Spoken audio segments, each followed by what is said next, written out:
ಪೂಜ್ಯಾಯ ರಾಘವೇಂದ್ರಾಯ ಸತ್ಯಧರ್ಮರತಾಯ ಚ ಭಜಿತಾಂ ಕಲ್ಪವೃಕ್ಷಾಯ ನಮತಾಂ ಕಾಮಧೇನುವೆ. ನಾನು ನಿಮ್ಮ ಸುಧೀಂದ್ರ ತೀರ್ಥರು ಮಾಡ್ತಿರುವಂತಹ ನಮಸ್ಕಾರಗಳು. ಇವತ್ತಿನ ನಮ್ಮ ಯೂಟ್ಯೂಬ್ ಚಾನಲ್ ಆದಂತಹ ರಾಯರ ಜ್ಯೋತಿಷ್ಯ ಫಲಕ್ಕೆ ಸ್ವಾಗತ. ಇವತ್ತಿನ ಒಂದು ವಿಡಿಯೋದಲ್ಲಿ ಏಪ್ರಿಲ್ ತಿಂಗಳ ಕರ್ಕಟ ರಾಶಿಯ ಮಾಸ ಭವಿಷ್ಯವನ್ನು ಸಂಪೂರ್ಣವಾಗಿ ನೋಡೋಣ.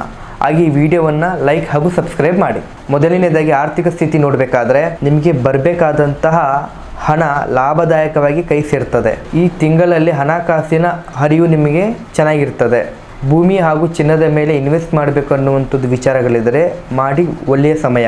ಅನಿರೀಕ್ಷಿತ ಅತಿಥಿಗಳಿಂದ ಬರುವಿಕೆಯಿಂದ ಮನೆಯಲ್ಲಿ ಅನಿಶ್ಚಿತವಾದ ಹಣಕಾಸಿನ ಸಮಸ್ಯೆ ಉಂಟಾಗಬಹುದು. ಹಾಗೂ ಯಾವುದೇ ಕಾರಣಕ್ಕೂ ಬೇರೆ ವ್ಯಕ್ತಿಗಳಿಗಾಗಿರುವಂಥದ್ದು ಸಾಲ ಕೊಡೋಕ್ಕೂ ಹೋಗಬೇಡಿ, ಸಾಲವನ್ನು ಪಡೆದುಕೊಳ್ಳೋಕ್ಕೂ ಹೋಗಬೇಡಿ. ಇನ್ನು ವೃತ್ತಿ ಹಾಗೂ ವ್ಯವಹಾರದ ಬಗ್ಗೆ ನೋಡಬೇಕಾದ್ರೆ ಸರ್ಕಾರಿ ಕೆಲಸದ ವಿಚಾರವಾಗಿ ಕಾಯುತ್ತಿದ್ದವರಿಗೆ ಈ ತಿಂಗಳು ಶುಭ ಸುದ್ದಿ ಸಿಗಬಹುದು. ಕಚೇರಿಯಲ್ಲಿ ನಿಮ್ಮ ಜವಾಬ್ದಾರಿಗಳು ಹಾಗೂ ನಿಮ್ಮ ಕೆಲಸಗಳು ಒತ್ತಡ ಜಾಸ್ತಿ ಆಗ್ತದೆ. ಇನ್ನು ವ್ಯವಹಾರದ ಬಗ್ಗೆ ನೋಡಬೇಕಾದ್ರೆ ಆಹಾರ ಉದ್ಯಮ ಹಾಗೂ ಬಟ್ಟೆ ವ್ಯಾಪಾರಿಗಳಲ್ಲಿ ಇರುವಂತಹ ಉದ್ಯಮಿಗಳಿಗೆ ಭರ್ಜರಿ ಅನ್ನುವಂಥದ್ದು ಸುದ್ದಿ ಬರ್ತದೆ. ಹೊಸ ವ್ಯವಹಾರವನ್ನು ಮಾಡಬೇಕಂತ ವಿಚಾರಗಳಿದ್ದರೆ ಈ ತಿಂಗಳಲ್ಲಿ ನೀವು ಅದನ್ನು ಮುಂದುವರಿಸಬಹುದು. ಇದರಿಂದ ನಿಮಗೆ ಲಾಭದಾಯಕ ಕಂಡು ಬರ್ತದೆ.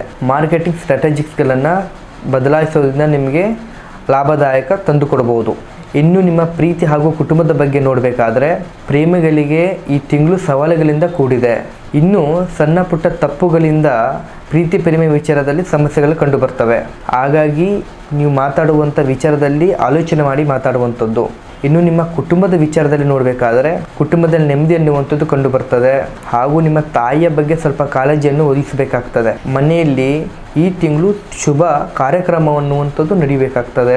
ಇನ್ನು ನಿಮ್ಮ ಆರೋಗ್ಯದ ವಿಚಾರದಲ್ಲಿ ನೋಡಬೇಕಾದ್ರೆ ಈ ರಾಶಿಯವರಿಗೆ ಎದೆಯ ಭಾಗದ ಸಂಬಂಧಪಟ್ಟ ಕಾಯಿಲೆಗಳನ್ನು ಎದುರಿಸಬೇಕಾಗ್ತದೆ. ಮಾನಸಿಕ ಒತ್ತಡವನ್ನು ಕಡಿಮೆ ಮಾಡಲು ಧ್ಯಾನವನ್ನು ಮಾಡಬೇಕಾಗ್ತದೆ. ರಾತ್ರಿಯಲ್ಲಿ ಸರಿಯಾದ ರೀತಿಯಲ್ಲಿ ನಿದ್ದೆಯನ್ನು ಮಾಡಿ. ಈ ರಾಶಿಯ ಪರಿಹಾರ ಮಾರ್ಗಗಳು ನೋಡಬೇಕಾದ್ರೆ ಪ್ರತಿ ಸೋಮವಾರ ಶಿವನಿಗೆ ರುದ್ರ ಅಭಿಷೇಕವನ್ನು ಮಾಡಬೇಕಾಗ್ತದೆ. ನಿಮ್ಮ ತಾಯಿಯ ಪಾದವನ್ನು ಸ್ಪರ್ಶನೆ ಮಾಡಿ ಆಶೀರ್ವಾದ ಪಡೆದುಕೊಳ್ಳಿ. ಒಟ್ಟಾರೆ ಕರ್ಕಟಕ ರಾಶಿಯವರಿಗೆ ತಾಳ್ಮೆಯನ್ನು ಪರೀಕ್ಷಿಸಿದರೂ ಕೂಡ ಅಂತ್ಯದಲ್ಲಿ ಯಶಸ್ಸನ್ನುವಂತೂ ನೀಡುತ್ತದೆ. ನಿಮ್ಮದು ಕೂಡ ಕರ್ಕಟಕ ರಾಶಿ ಆಗಿದ್ದರೆ ಈ ವಿಡಿಯೋವನ್ನು ಲೈಕ್ ಹಾಗೂ ಶೇರ್ ಮಾಡಿ. ನಿಮ್ದು ಯಾವುದೇ ಒಂದು ಸಮಸ್ಯೆಗಳಿದ್ದರೂ ಕೂಡ ಕೆಳಕಂಡ ನಂಬರಿಗೆ ಕರೆ ಮಾಡಿ ಹಾಗೂ ನಿಮ್ಮ ಸಮಸ್ಯೆಗಳಿಗೆ ಪರಿಹಾರ ಪಡೆದುಕೊಳ್ಳಿ.